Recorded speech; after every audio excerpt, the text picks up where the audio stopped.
Hello, everybody, and welcome to another edition of the Pacers Pride Podcast. I am your host, Cody Emerson, and alongside me, as always, my good friend Dylan Deanhart. Dylan, it's been quite a while since we've been back here. I know we've been enjoying our spring break. Yeah. What did you do over spring break? Anything notable? Not really. I spent a lot of the day waking up at 10 o'clock and then immediately going to bed, or what felt like going to bed at night, again at 10 o'clock at night, so that was really nice. Yeah. Just having the day flow by and you're like, I didn't do anything, and it feels nice. You know, it's like, Yeah, I know as college kids we need that, like, a week off just to catch up on sleep and just decompress. decompress before we gear up for the stretch run here. I know since we only have 6-7 weeks left, something like that. I don't know. I don't know. I'm still here over the summer, so that's all that matters. Well, that's your fault for football. Well, no, I'm taking summer classes Oh, because well, I'm not going to have time rip next you. year or next semester. Well, have fun with that. Yeah. I went to Cleveland over spring break for the basketball tournament Short for trip. Ball State. Hey, we stayed 2 nights, so I mean, the men they competed their butts off and almost won. The women I don't know what happened, and to add insult to injury, after the women's game, our bus that was on our way to pick us up, it broke down. So we had to walk, it was only 3 blocks or something from the queue in Cleveland to our hotel, but still, walking back right after a loss in the snow, it was not fun. Did you see the LeBron James witness poster? Yes, I did. I mean, and I was looking for the posters that Philly put up, yeah. and unfortunately I did not see them. I was kind of upset that I did not get to see those. But overall, the Pacers, while we were gone, they went 4-1 over our spring break period, with wins over Milwaukee, Washington, Milwaukee again, lost to Utah, and win against Atlanta, and now, since we've been back from spring break, they have a 2-2 record, winning against Boston, Philly, and then they are currently on a 2-game losing streak versus Toronto and Washington. So we're going to dive into the 4 games, the Boston, Philadelphia, Toronto, and Washington. We would be here forever if we just try to recap all of these games. Nor can I exactly remember all the finite details back from March 2nd. I know I did go, Caleb and I went to the Milwaukee game on the Monday, and it was pretty fun. They got the win. Bojan was obviously Bojan, and he had 29, but we're not going to talk about that one. We're going to start off with the Boston game, which I don't know what the Pacers do in Boston against the Celtics, but it always seems to work.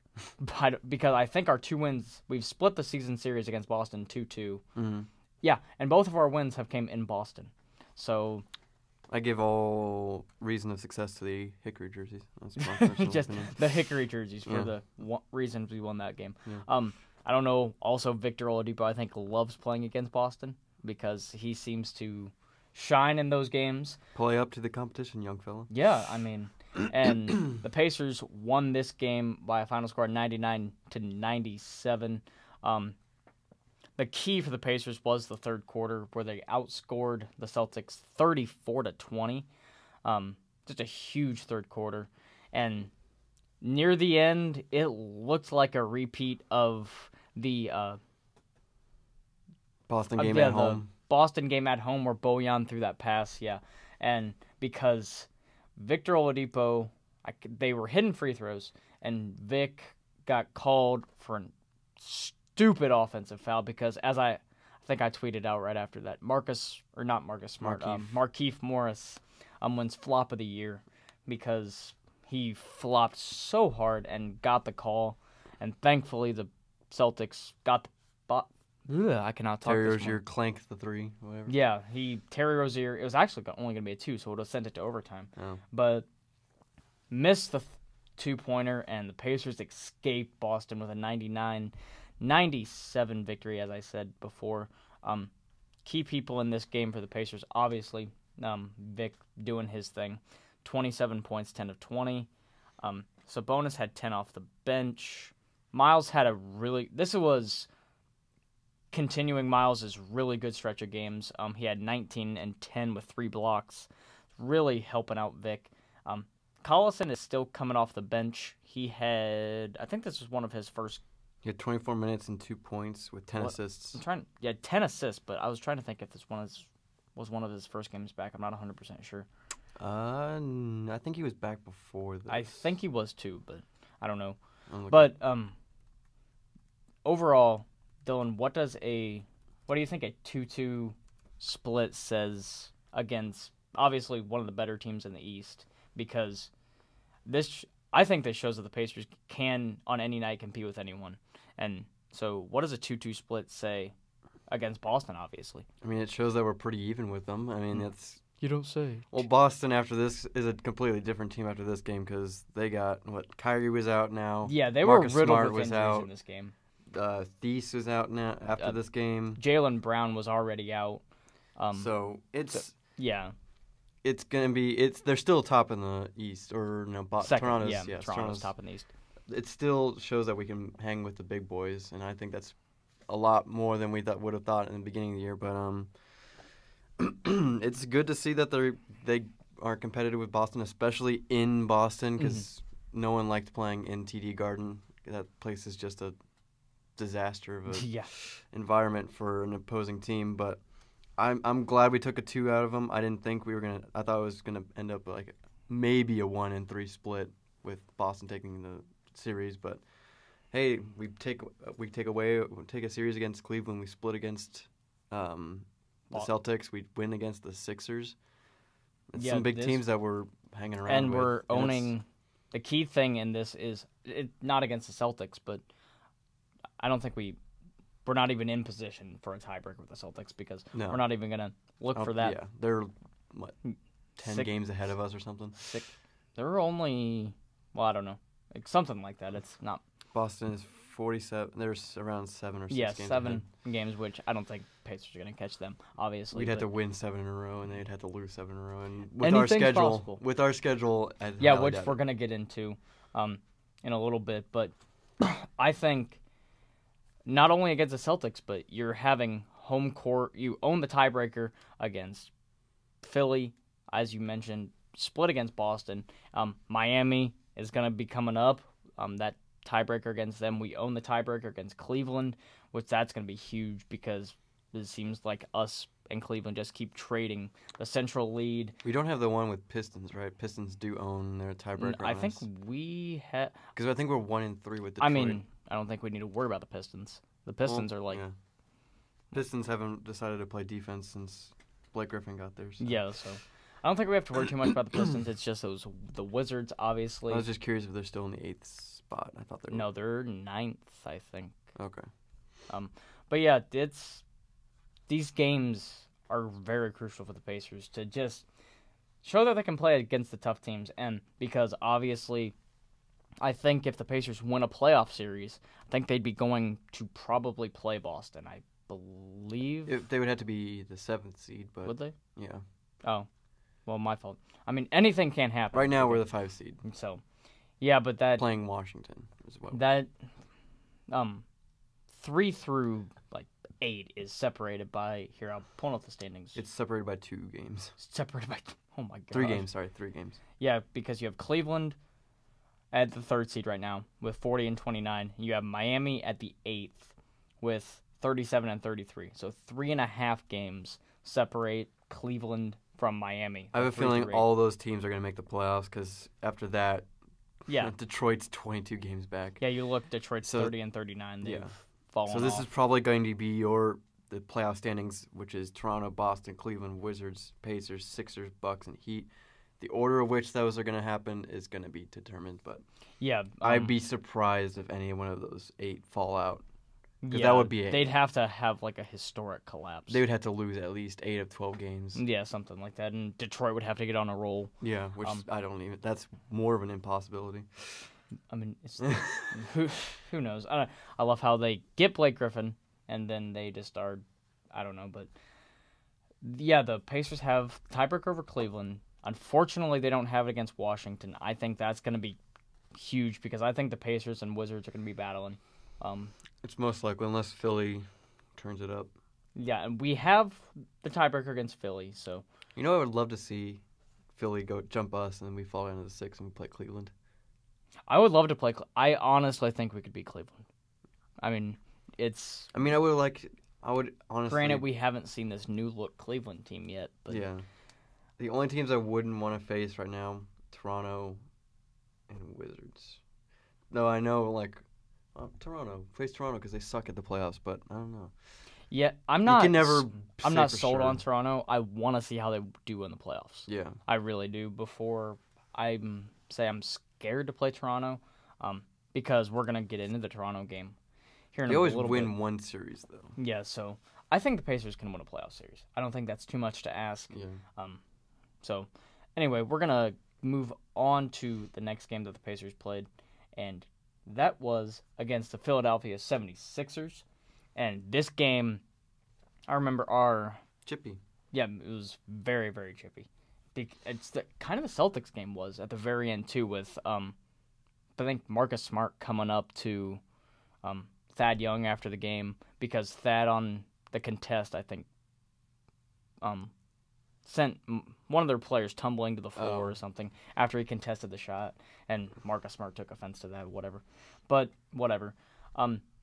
Yeah, this game against the Sixers was very, very chippy.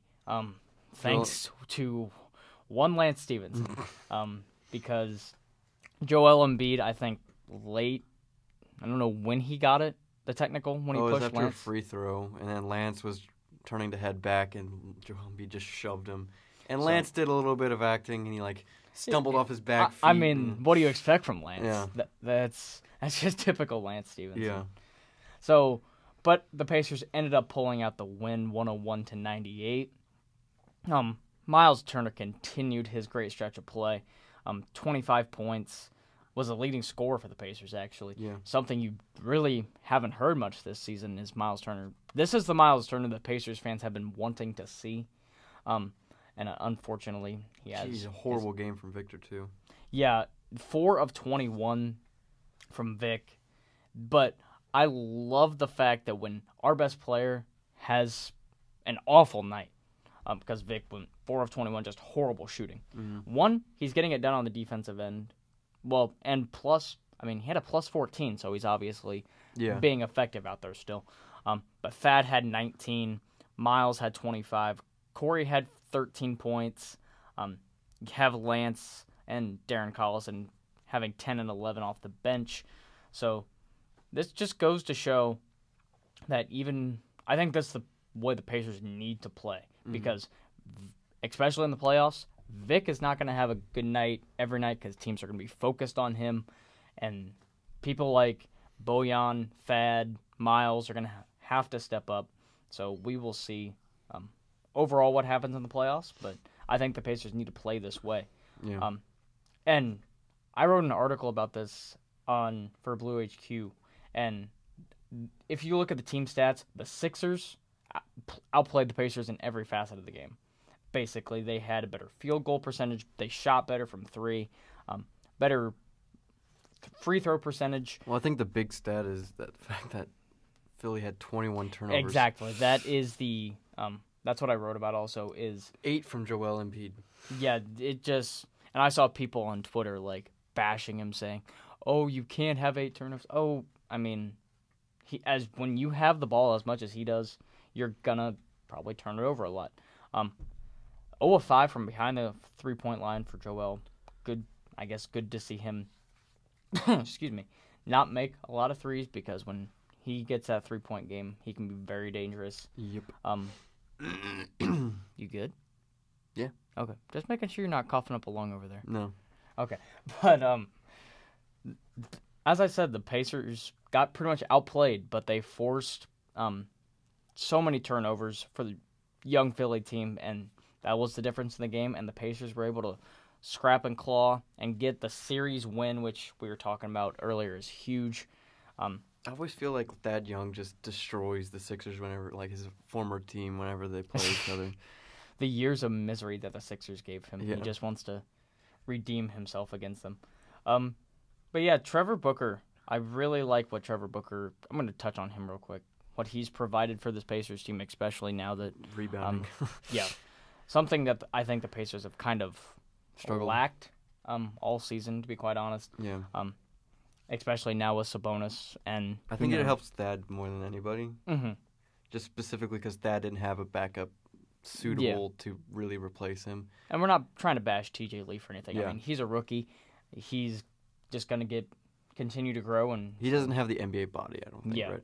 As of right now, which is it's hard to have that first year unless you're a top draft pick. So just hit the gym and he'll be fine. yeah, but Trevor Booker brings just rebounding. I don't even think he needs to score. If he scores, it's more of it's just a welcome positive than it is expected out of him. Yeah, because he just brings energy.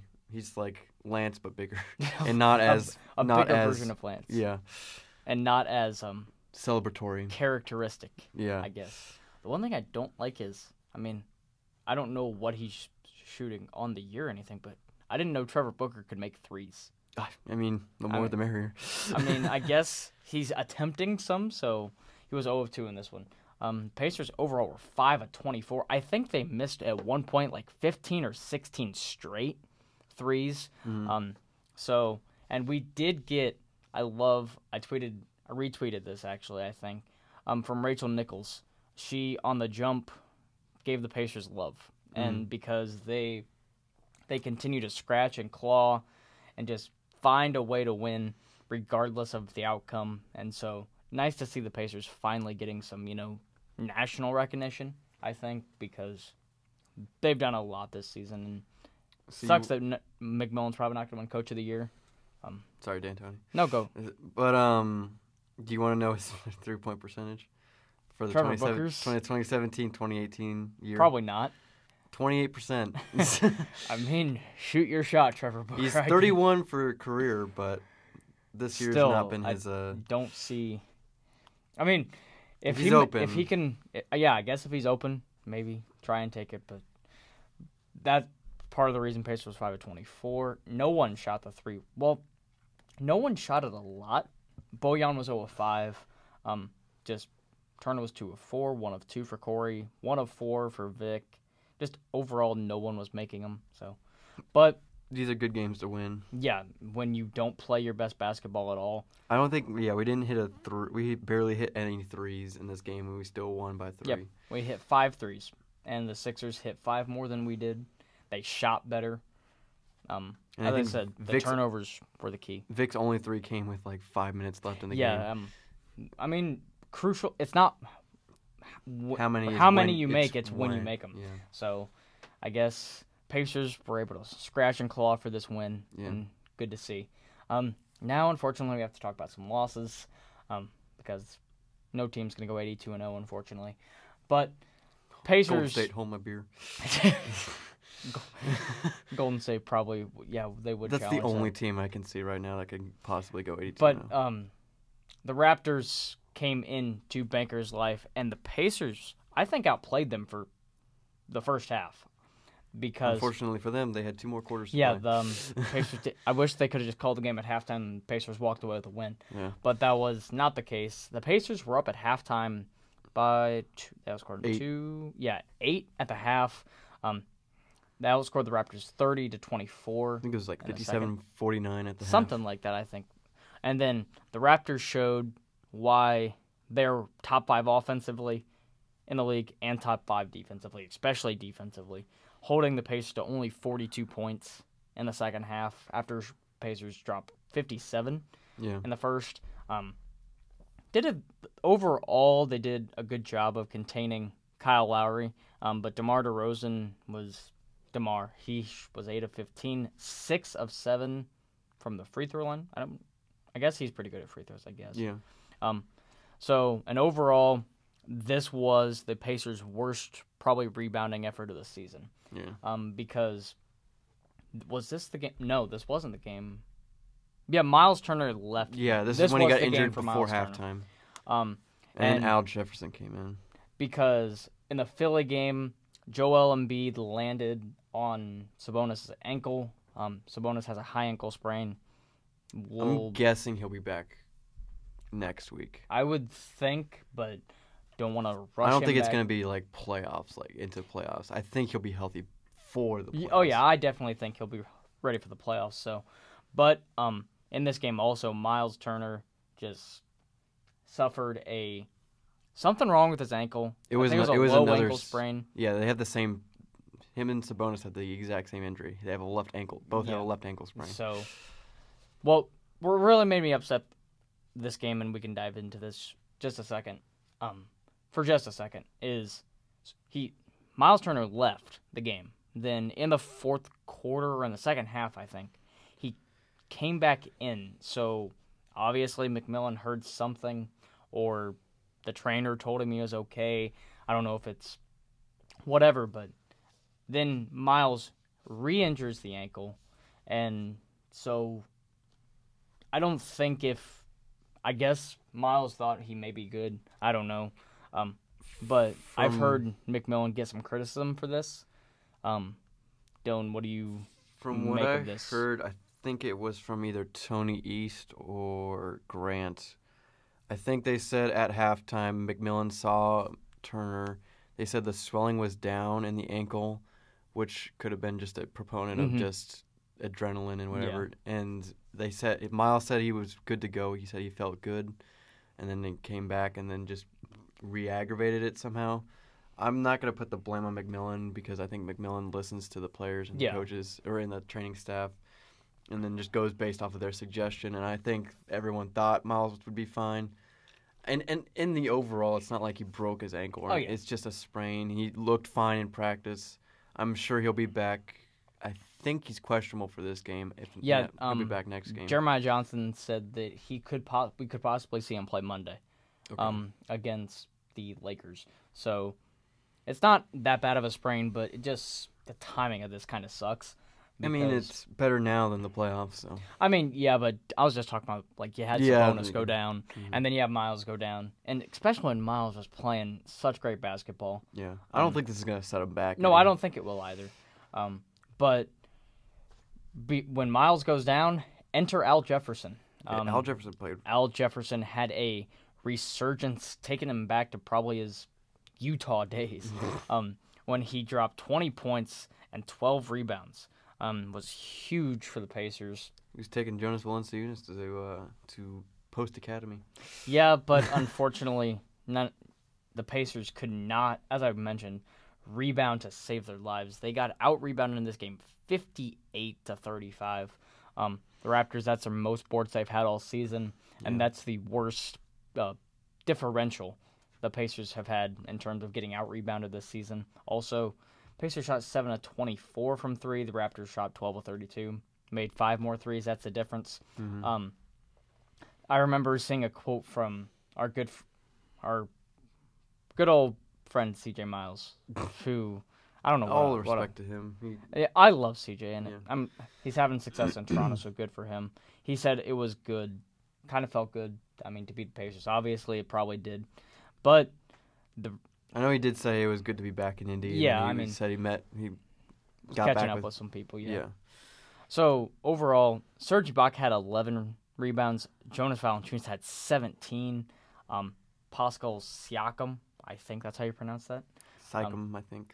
I have no idea, but he had 8 rebounds off the bench. And this was a game the Pacers had. I think that the Raptors showed why they are the number 1 seed in the East. Yeah. And we'll see how that translates in the playoffs. But just a really good performance. Darren Collison, he led the Pacers in scoring with 22. And Dylan, I want to get your thoughts on this. We touched on this a little bit before the show, before we got talking. I want to see Darren Collison in the starting lineup again. Go ahead. Because just the reasons I think it was I listened to Tony on the Locked On Pacers podcast, and he said Darren Collison gives the Pacers, when he's out there, their best offensive lineup. And I think that's what we need, because I think the Pacers overall are pretty fine defensively. I was going to say, when Corey Joseph's out there, he gives them their best lineup. Because I think you need that defense off the bench, though. Because you got Vic, who's a pretty good defender. Speaking of which, I think he has a steal now in 53 or 54 straight 53. games, which is like the 8th longest streak in the NBA, in NBA history. So credit to Vic for that. He's already beaten Paul George record. But Miles Turner, you have an elite shot blocker. Thad Young's our best defender. So I think you already have a good defensive pieces out there. So I think obviously Darren Collison is a better offensive player than Corey Joseph. Corey Joseph a better defender, as we've been talking about. But I just think you need your best offensive lineup out there, especially for this stretch run, because we're gonna be running into teams like Golden State, and you're gonna need to match them. And so I just think Darren Collison needs to start. I don't really value starters all that much. This was a big thing when, like, last year everyone was clamoring, like, why isn't Lance Stevenson starting? He's playing so much better than everybody else. Yeah. In my opinion, I'm like, he's out there when the game ends, which is more crucial than when the game begins. In this game specifically, Darren Collison played more minutes than Corey Joseph. True. So, I mean, even if he's not starting, he's still getting minutes. And it would be more of an issue if Darren Collison was getting like 11 or 17 minutes and, like, why aren't we playing him as much? But he's getting starter minutes right there. He's obviously the sixth man off the bench. I don't really see why he needs to start. It's just whether or not he's in the game. And I think that's just more. See, I just think because. And whether or not he's with the starting unit could be. See, that's what I think. He's been with the starting unit for most of the season. And so he has that chemistry with Vic. And I think when him and Miles run the pick and roll, pop, it's deadly. I do think he gives the bench something, which... Yeah, I definitely think that too. Because I think if you move Corey Joseph down there, the bench just kind of becomes too one-dimensional. Whereas I can see that. Whereas when Corey Joseph's out in the starting lineup, he doesn't have to be the facilitator because everyone around him knows how to flow through the offense. Like, Vic can do whatever he needs to do. Whereas if that's putting all your offensive weapons out on the floor, and then you have nothing on the bench. Where I think Collison can bring out the best in the bench, if that makes any sense. Oh yeah, I mean, obviously, that's why I'm not a coach in the NBA because Nate knows what he's doing. He's coached the hell out of this team so far, and so I just think, especially in this game, because you look, Corey Joseph had 6. Miles with the going to the locker room, coming back, did not play much, only played 20 minutes. Yeah. But he only had 2 points, did not collect a single rebound. Yeah. I mean, the Miles Turner's haters out there are rejoicing now. Bojan, he had another bad game. I think in the past 2 games, in this one, and I want to say the one against Philly, he's like 2 of 21. Yeah. So it's now March, so. Yeah, I mean, Bojan's been playing really well up until these past couple games, so I just hope he rights the ship. But when Vic and Thad are your only starters scoring in double figures, you're destined just to not have a good game. Al Jefferson and Darren and Lance, they scored double figures off the bench. But it was, Toronto, as we were saying, just showed why they're the number 1 seed in the East. And Pacers weren't able to pull it out. Yeah. They see Toronto one more time in Toronto, and I don't see how it's even worse than this one because it's a back-to-back at Toronto. So then I think right after that we play Golden State. Or it's Golden State, Toronto. It's Golden State first. It's Golden State, then Toronto. Oh, yeah, even worse. So we will see the Toronto Raptors one more time this season. We only got 12 games left in this season. So season flew by. Every game matters, obviously. So going to be interesting to see. Watch this stretch run. One more game we're going to recap is the game that happened last night versus the Wizards in Washington. Wizards still are without John Wall, so don't know when he's going to be back. He'll probably be back for the playoffs, maybe. I don't know, but Pacers in this game could just never get anything going offensively, I think, because you look at the box score and 20, They are outscored 25-20, 32-25, 29-26, and then I wasn't watching this game. Nor was I. Because I was keeping up with the Ohio State-Gonzaga game, which unfortunately did not end well. But for me, I saw the final score, and every time I kept flipping back between the Ohio State game and this one, it was like their Pacers were down 15, 17, 12, always double digits. Then I see the final score, and it's 109-102, and I'm like, oh, then something must have happened in the fourth quarter. And then you look at the box score, the Pacers finally got it going in the fourth quarter, outscoring Washington 31-23, but it was not enough as the Pacers just dug themselves too deep of a hole. Looking at the box score again, Bojan, he kind of had a resurgence, kind of. I mean, 4 of 7, 3 of 3 from downtown, so that's always good to see. Against his former team. See, right there, the Corey Joseph line, that's why I want Collison starting. Yeah. Is because... But he got 27 minutes. He played more than Corey Joseph. Okay. But just minus 24 is not good. Neither is... You rarely see Thad have a minus 20 game. Yeah. But the Pacers just were not able to handle the Wizards. Obviously, you look at the shooting stats. I mean, Pacers shot 45%, 12 of 24 from 3. But then you look at the Wizards, and they just could not miss. They were 40 of 73. That rounded up about 55%. Got 50% from 3.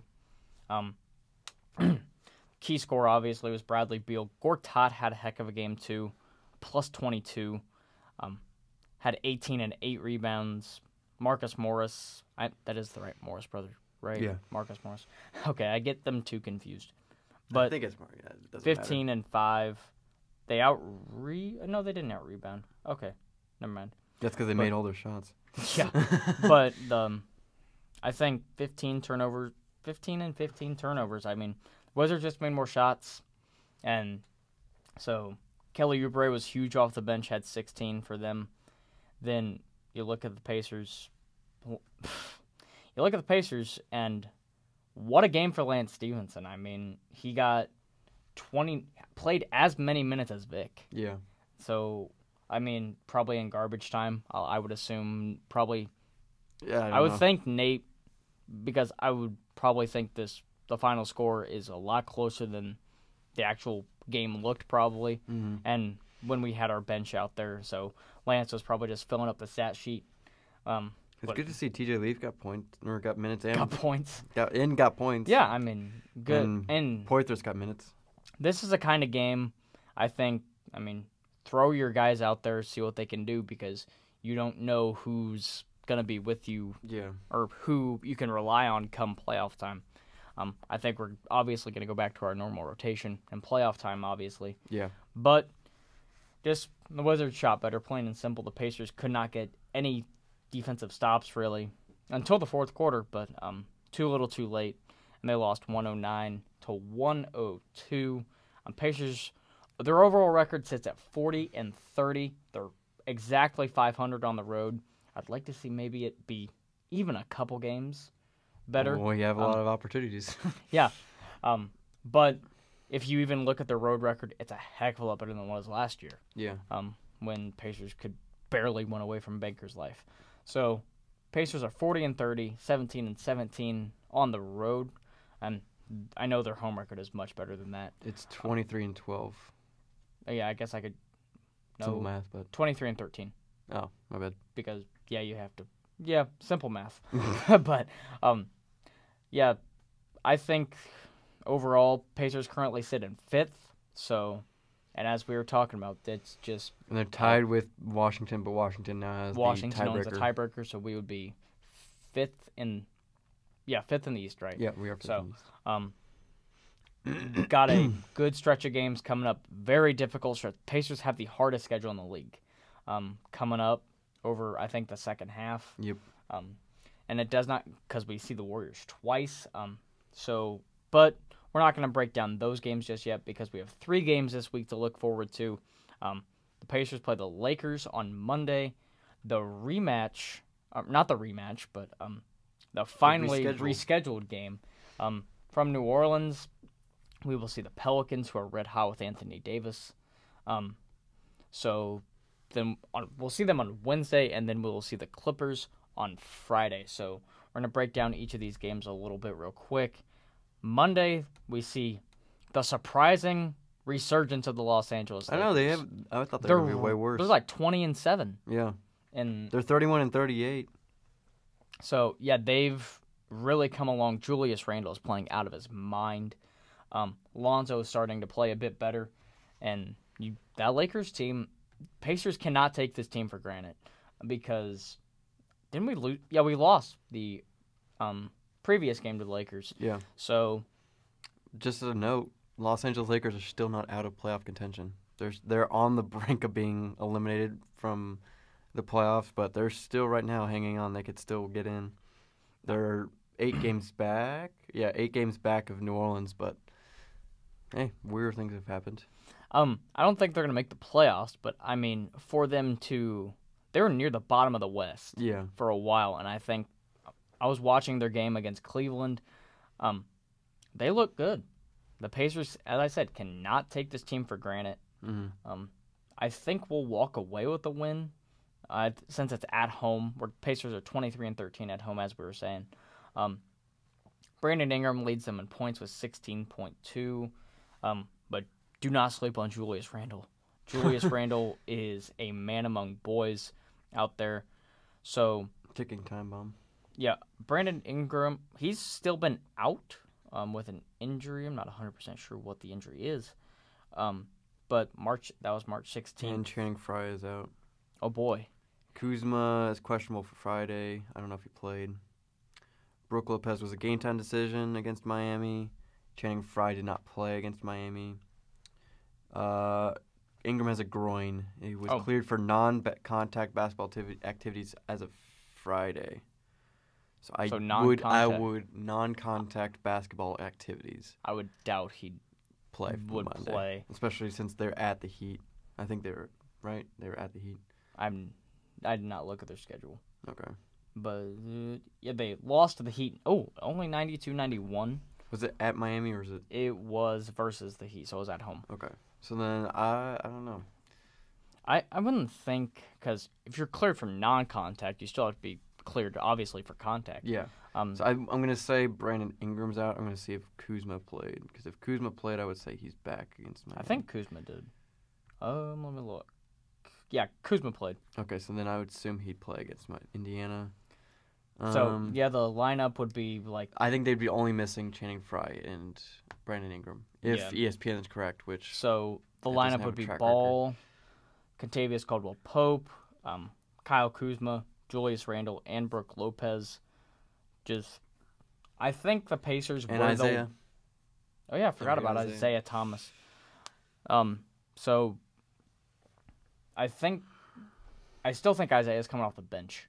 I think they have him coming off the bench for... He's their sixth man. Yeah, basically. So, I think the Pacers bench can... I think Corey Joseph, if Darren Collison moves back into the starting lineup, or either way, Darren Collison finally won't have a guy that outsizes him. Hey. It's hard not to be outsized by Isaiah Thomas. I mean, unless you're like Muggsy Bogues or someone like that. But Isaiah Thomas, I think, will be the key to watch off their bench. He had a really bad game against the Heat. 1 of 9 for only 5 points. But Julius Randle had 25 and 12.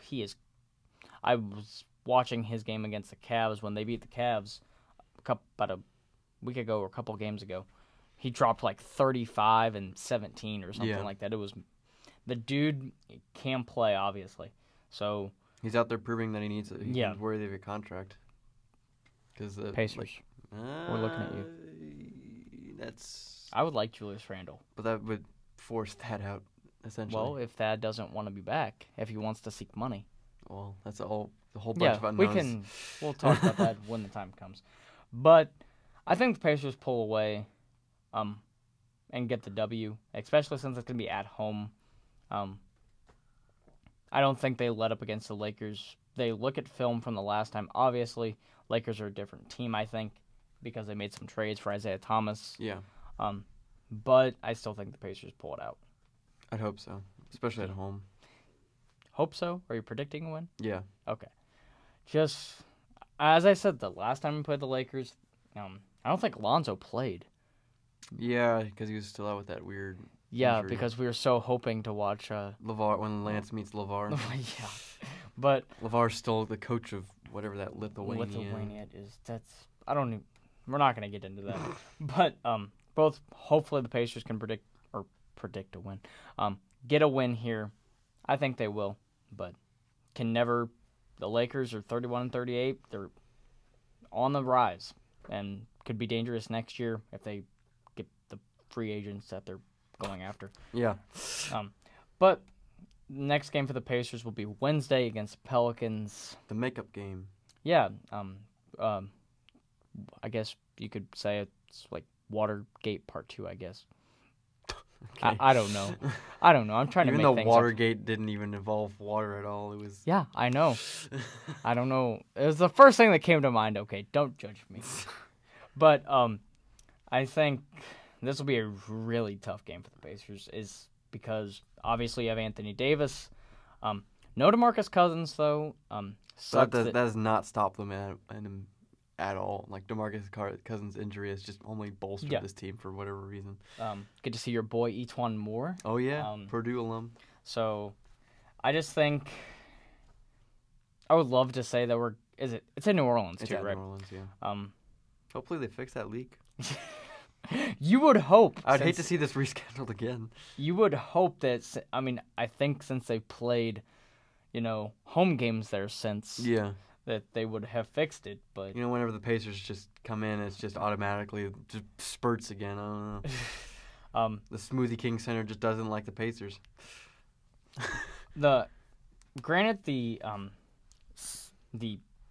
Pelicans, they don't have the easiest schedule because they've lost 4 out of the last 5. Granted, against the Wizards, Jazz, Spurs, and Rockets. Yeah, so and they have the Celtics coming up on the 18th. Is that tomorrow? That's tomorrow. Well, that's today.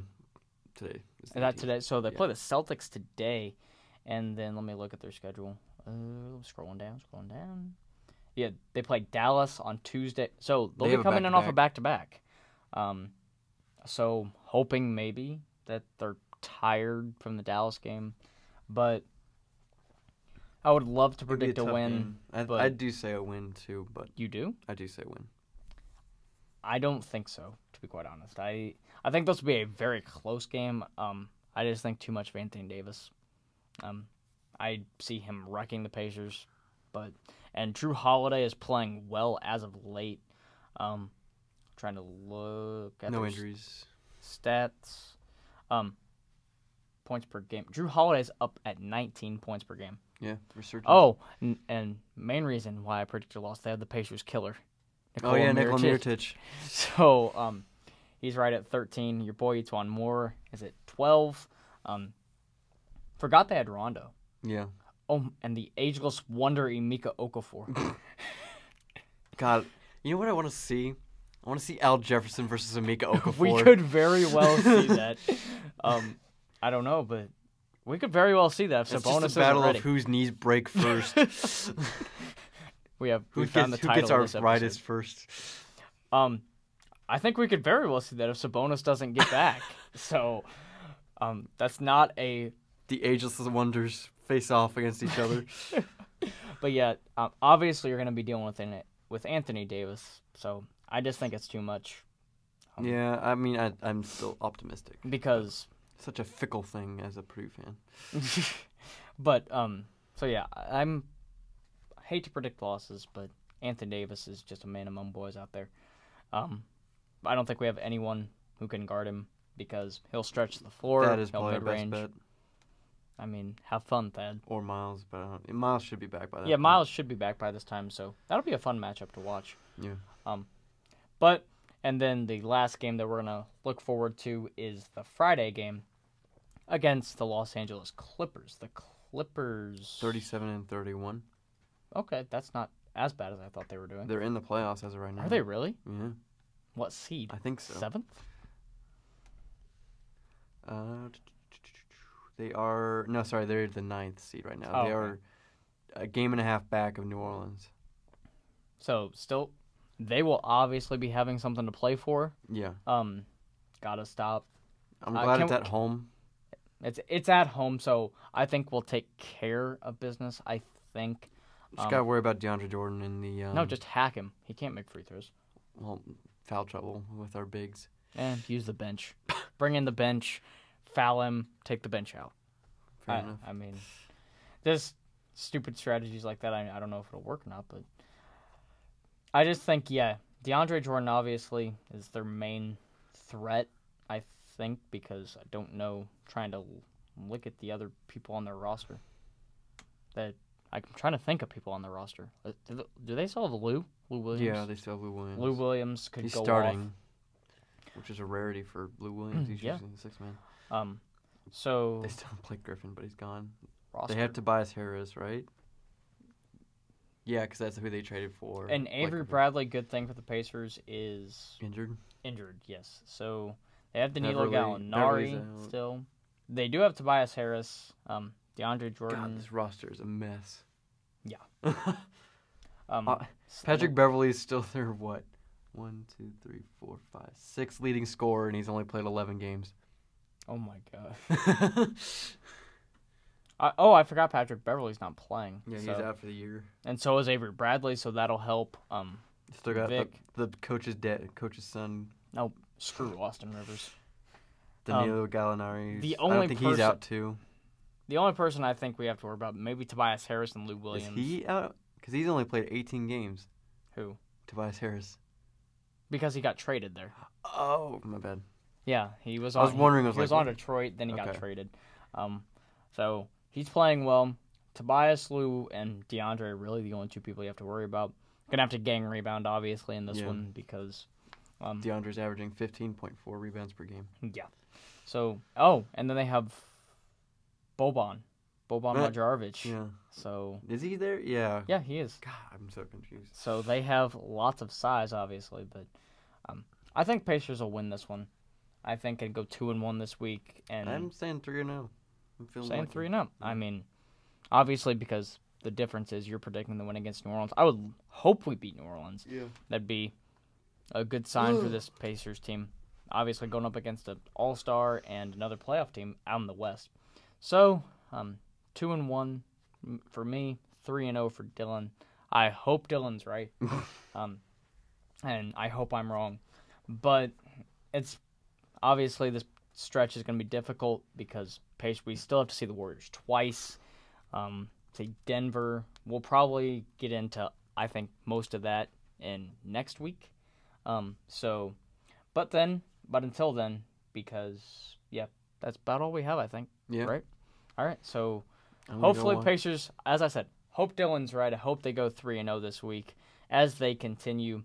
The magic number for the Pacers, I believe, last time I checked, it was 5 games to clinch a playoff spot.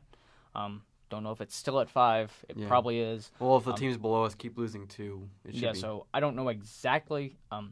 I'll probably find out and I'll tweet it out after the show, because it's that time of the year. The Pacers have to grind out some tough wins, and just keep out and hopefully Miles and Sabonis get back healthy. But until then, hopefully Big Al Jefferson holds down the court and takes some more people to school before Sabonis gets back.